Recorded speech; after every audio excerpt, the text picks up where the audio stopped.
especially if I'm focusing. I don't use drops for harass enough because usually it doesn't fit into my play, but I know in like a big game or something, if I'm ever in that, I can always rely on drops. And so you'll see me go back to my roots a little bit there. Little misclick with this Mutus. If we look at the units lost, I'm actually kind of close. 800 is not that much. Back to the units, he makes way too many Zerglings. I am making my third base is actually made, and now I am moving forward to try to establish my third. At this point, he has, let's actually check his upgrades, shall we? He has no upgrades. He's, and I just do a little marine drop, just a little one, just to say hi, pop my head in. How you doing? He actually doesn't have a queen, but he does a hive. So that's cool. He also has the infestor upgrade. So we have 4 infestors, all with the ability to fungal me, which is a good choice by him. I mean, infestors are awesome against everything now. I mean, like, a couple of infestors can just kill you outright. I didn't actually notice this for a little while, but then I actually thought there was only one there, but they all died. So he comes rushing in, and this actually is a really close battle, so we'll slow it down. After this, the game gets interesting. So boom, boom, boom, boom, boom, boom, boom, boom, boom, die, die, die. Look how close this is. I think it comes down to the fact that my tanks have upgrades, my marines have upgrades. I went for all attack because I was essentially, because like tanks aren't tanks, even though they should be. Tanks are like, even in tank mode, tanks are just beefy marauders. Tanks are damage dealers purely, as are marines actually, and so therefore I should be, even though I do get combat shield, I should be emphasizing the attack of the marines and the tanks over the healing brought on by them, because I really care more about the damage, the DPS of these guys. And I like to work Vikings into my TVZ because I think they're an underrated unit in TVZ.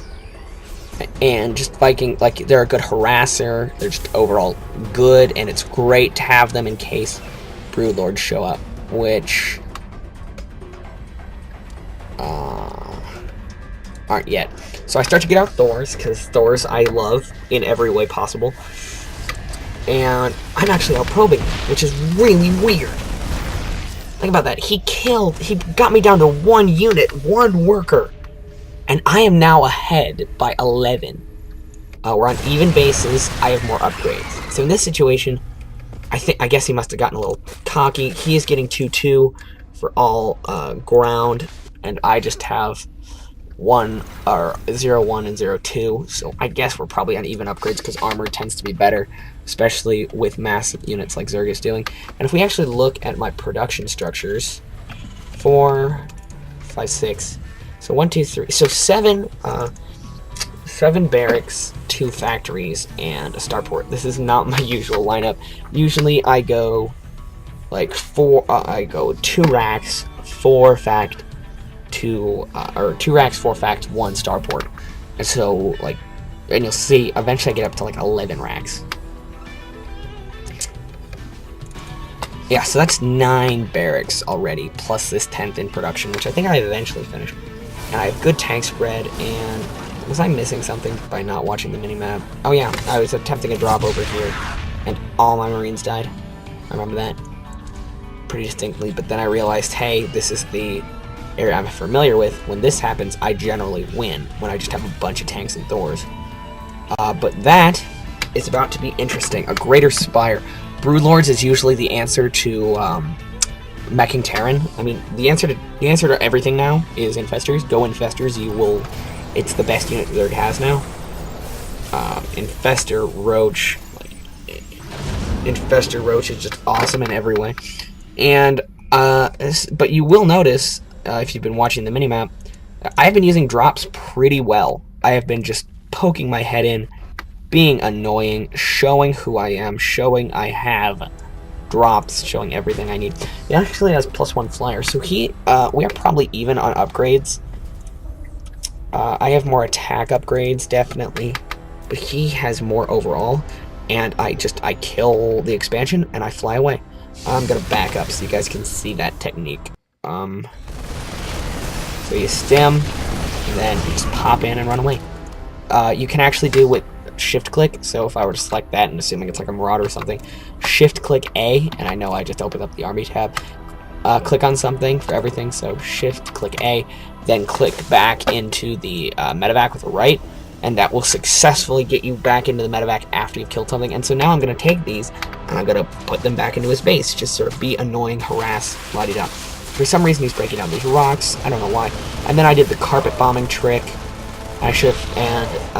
I would trade a Marine for Muta any day.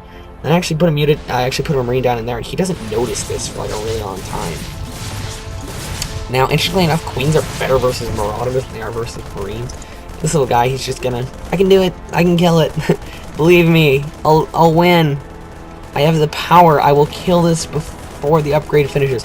And now let's go back to the units tab. Look at this, I have way more probes.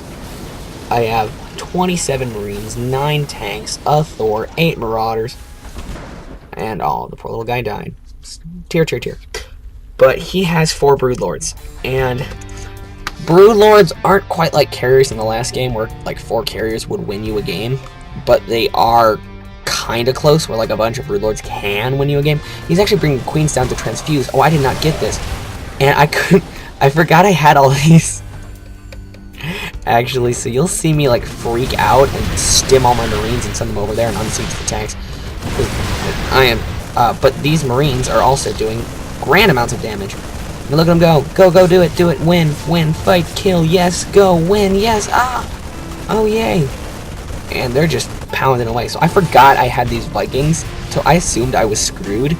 So I did, if you guys don't know, the Hellion trick is you surround your Thors with Hellions.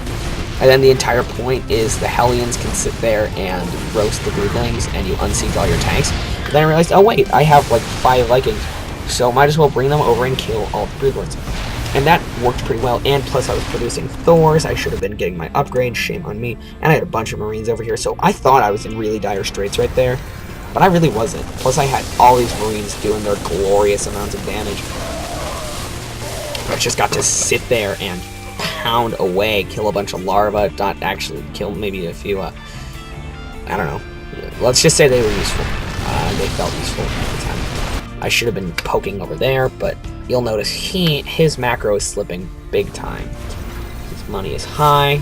My money is really low comparatively for how late this game is.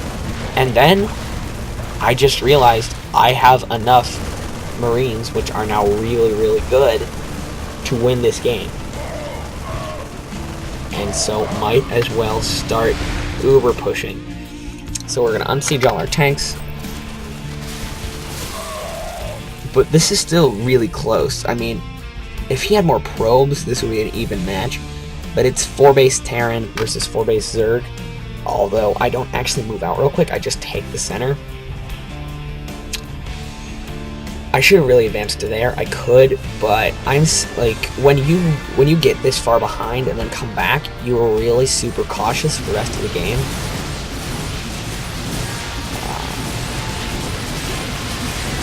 I had all these lovely cost-effective Marauders to wait on.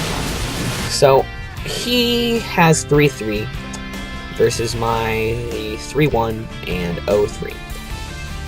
But if we look at the army size, that tells a more interesting story. I'm actually up, but then back to units. That's 22 of that is workers, so I shouldn't win any head-to-head fight. He just has too much stuff, but I have positioning. And also I have all these glorious Marauders down here. Marauder Viking. I'm fighting Protoss down here. So I had all my dandy units, and this is unusual for me, but I was rocking super fast production. Now my money starts to pile up here, but bear with me. I can't really spend it that quick. I don't have that much to spend it on. Click it. Come on. At any rate, it's really hard to spend your money when you're this close to max and you're in big old fights.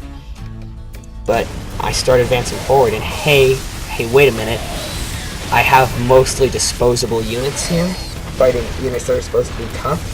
And all my units have way more damage dealing capability. And now I just had more of them. Production, 13 roaches. I think Zerglings would have been a better choice. I don't really have Marines, but that's about it. Marines aren't exactly a hard counter to Zerglings. They're a moderate counter, but I don't have any Hellions. So does he have Adrenal Glands? I think Cracklings are way underused. Come on, man. You had gas. If he'd gotten Crackling, ugh, that would have been screwed. But instead he went for the Air Tech route. I was actually going to do the Water Drop there, and there is the GG. So I went from having 1 probe to 20-something, to actually coming back and winning. If you guys want, I'll cast the game of me getting Proxy 2 gated to show you what happens and show you what a noob I am. But I hope you liked it, and this also shows you that assuming you're not out of a game, I don't mean to stay in when your opponent has a huge army and your army's dead and you really don't have that much production. What I mean is early game you can come back from a lot of stuff, because late game a 20 probe deficit isn't that significant. Like if somebody kills 20 of your probes, you can make them in 5 production structures and 5 production cycles plus mules. So therefore, even though I was down 20 probes, you can come back early game, and if you make smart decisions and if you macro well, you can win. So I do hope you guys liked it, and once this gets up, I will see if I can cast another one.